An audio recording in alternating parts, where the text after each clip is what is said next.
여러분 환영합니다. 쉽고 재미있고 유익한 프레젠테이션 이야기가 있는 군화 채널입니다. 혹시 헬린이라는 단어 들어보셨나요? 제가 운동 유튜브를 하나 구독을 하는데 거기서 헬린이 여러분 이렇게 구독자들을 부르더라고요. 그래서 뭔가 했더니 헬스 플러스 어린이 즉 헬스를 사랑하는 어린이 여러분 이 정도 뜻이 되겠네요. 굉장히 정감이 있더라고요. 그래서 저도 우리 구독자 여러분들을 프리니 여러분 이렇게 불러드리면 어떨까 해요. 프레젠테이션을 사랑하고 연구하는 프린스 그리고 프린세스 여러분 어떠세요? 네. 그럼 프리니 여러분 구은하 채널의 세 번째 유튜브 영상 아마존처럼 산해보고 하는 법 먼저 좋아요 꼭 눌러주시고 끝까지 함께 해주세요. 제가 그동안 많이는 아니지만 유튜브에 몇 편의 영상을 올렸는데요. 그 중에서도 조회수가 가장 많은 영상이 바로 산해보고 꿀팁입니다. 그래서 왜 그 영상만 그렇게 조회수가 높지? 라고 생각을 해보니까 우리가 조직생활에서 하는 활동들이 결국은 회의, 발표, 브리핑, 교육 등등 프레젠테이션 활동이다 보니까 잘하는 방법들이 궁금하셔서 그런 것 같아요.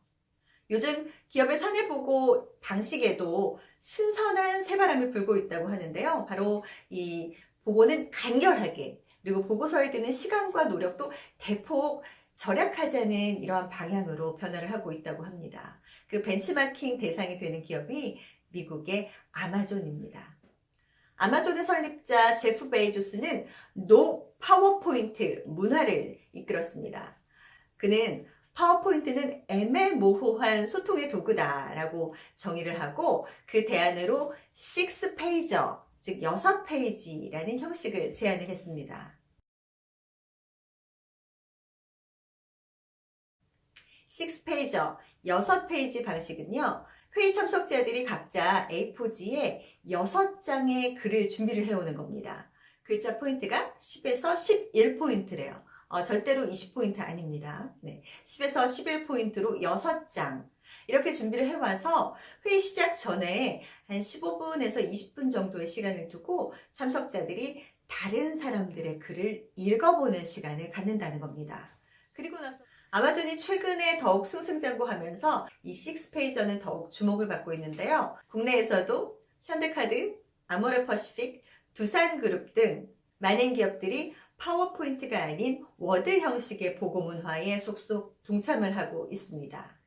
어떻게 보면 우리의 정보력과 글쓰기 실력이 PPT라는 가면을 벗고 이 민낯, 쌩얼을 드러내는 그런 시대가 왔다라고 생각이 드는데요. 우린 쌩얼이지만 광채가 날 수 있도록 이 민낯에 광채를 더하는 보고의 기술을 오늘은 소개해 드리려고 합니다. 구은하 채널에서 강추하는 보고의 기술, 바로 OBC 전개기법입니다. 우리가 어떤 이야기를 할 때 두 가지를 생각을 하는데요. 첫 번째는 어떻게 하면 사람들이 내 이야기에 관심을 갖고 듣게 할 것인가. 그리고 두 번째는 이야기가 끝나고 나서 어떻게 하면 기억에 남게 할 것인가. 이 두 가지입니다.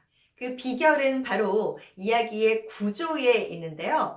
제가 소개드리는 이 OBC 전개기법을 사내 보고나 회의에 적용을 하시면 두 마리 토끼를 다 잡으실 수가 있습니다. OBC 구조.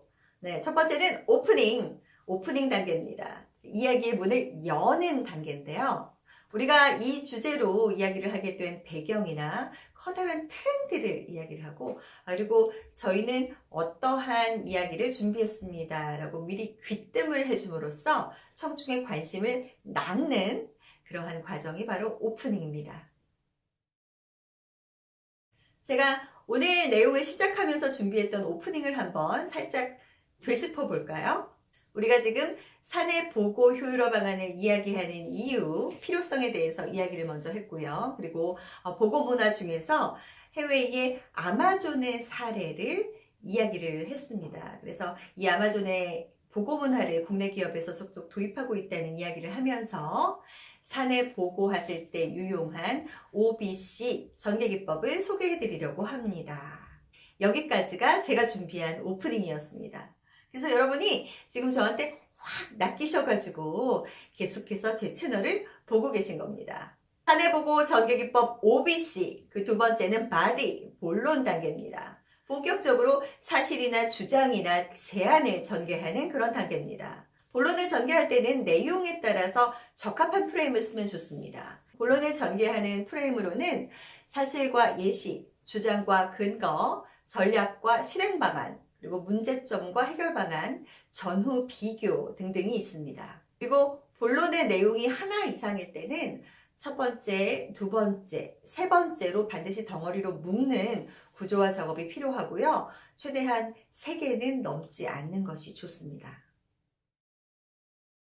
사내보고 OBC 전개기법 세 번째, 그 마지막은 클로징입니다. 이제 주장과 제안을 마무리하는 단계인데요. 제가 이제 강의 때 교육생들께 여쭤봐요. 마무리는 어떻게 할까요? 이러면 전부 이상으로 발표를 마치겠습니다.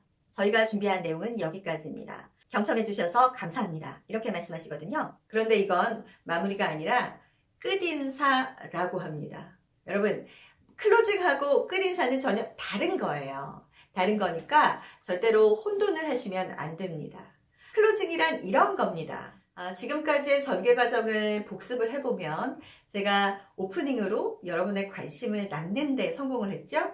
그래서 여러분이 지금 바디, 본론 단계까지 쭉 듣고 계셨던 것입니다. 그러면 이제 이 채널이 끝나고 난 다음에 기억에 남는 게 한 가지가 있어야 될 텐데 그 기능을 하는 게 바로 클로징입니다. 사람의 기억력은요, 특히나 저처럼 이렇게 꽃다운 나이에 있는 사람은 기억력이 좋지 않아서 5분만 지나도 들었던 내용을 다 잊어버립니다. 5분이 뭐예요? 어떨 때는 금방 들었던 내용도 말해보라 그러면 기억이 안 날 때가 있습니다.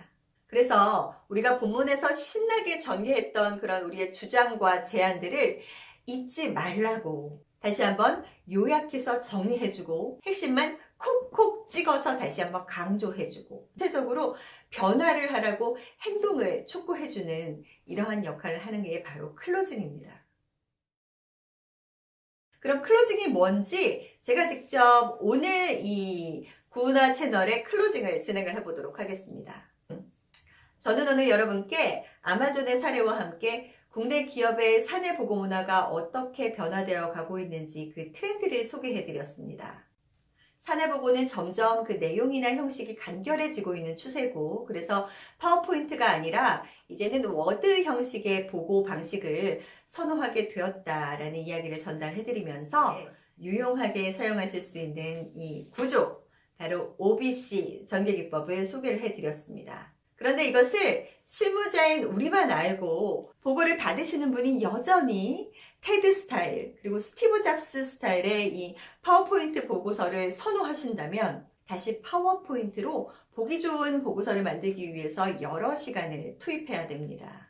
그러니까 여러분이 하실 수 있는 일은 이 동영상을 여기저기 공유하시는데 특히 우리의 부서장님, 우리의 이 상사님이 계시는 단톡방에 공유를 하셔서 함께 보고 문화를 바꿔갈 수 있는 그러한 계기를 만들어 가시길 응원합니다. 오늘도 구은하의 프레젠테이션 이야기 쉬우셨죠? 재밌으셨죠? 유익하셨죠? 그래, 더욱 알고 싶은 내용과 프레젠테이션 하시면서 실제로 어려움 겪으셨던 일들 공유해 주시면 다음 방송에 적극 반영하겠습니다. 우리 다음 회차에는 꽃이 피는 계절에 맞는 주제네요. 데이트를 하려면 소개팅을 나가서 인연을 만나야 되는데 그때 짧은 시간에 이성에게 어필하는 자기소개의 기술을 이야기해 볼까 합니다. 프리니 여러분, 또 만나 뵙겠습니다. 고맙습니다.